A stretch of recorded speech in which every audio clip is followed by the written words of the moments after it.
Fala galera, tudo bem com vocês? No vídeo de hoje vamos conversar sobre as principais formas de relevo, tá legal? Então, as formas de terreno que observamos na paisagem chamamos de relevo, certo?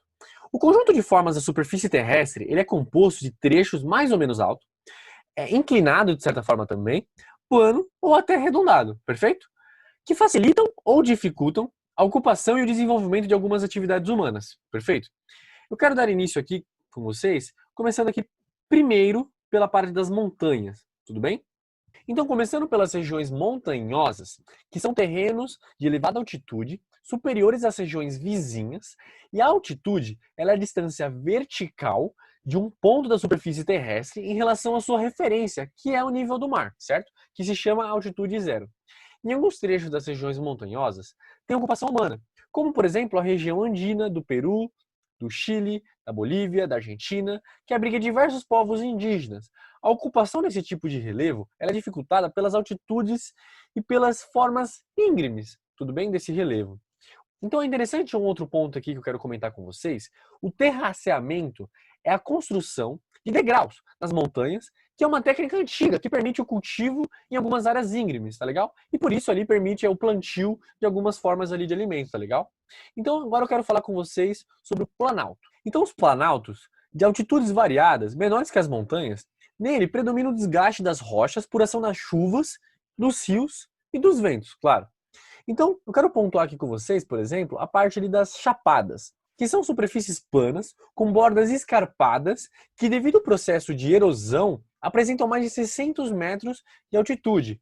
Eu comentei aqui com vocês a palavra escarpada. Eu quero explicar para vocês o que é escarpa, certo? Então, escarpa é um desnível acentuado no relevo terrestre, semelhante a um degrau, tá legal?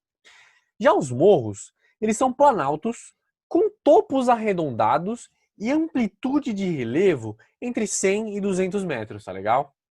Já as serras, elas são formadas por cadeias de elevação pontiaguda, tá legal? Com amplitudes superiores a 200 metros.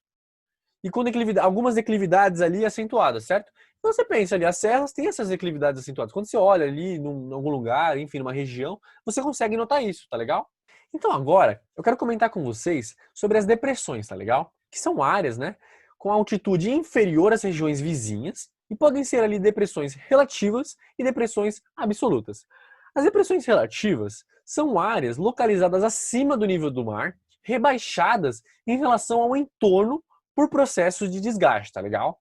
Já as depressões absolutas são depressões ali que são áreas, né, continentais abaixo do nível do mar, tá legal? Agora nessa parte da aula, eu quero comentar com vocês sobre as planícies, que são formas baixas e planas que podem estar ali localizadas nas margens de rios, próximas, por exemplo, ao oceano ou até o interior de alguns planaltos e montanhas, tá legal? Nessas áreas, predominam os processos de sedimentação, ou seja, o acúmulo de materiais trazidos das áreas mais altas, tá legal? As planícies que são banhadas ali por esses rios que eu comentei com vocês, elas estão ali sujeitas a alagamento, certo? Também existe um outro tipo de relevo, o relevo submarino. Assim como há diferentes formas de relevo para as terras emersas, o fundo do oceano, as terras submersas, também possui variações, certo? No relevo. E pode ser dividido também em três unidades. Por exemplo, margem continental, bacias oceânicas e cordilheiras ali mesooceânicas, tá legal? Mas isso vamos tratar em outra aula, tá legal? Então na aula de hoje foi basicamente isso. Eu quero agradecer muito a atenção de todos vocês. Muito obrigado e bons estudos, tá legal, gente?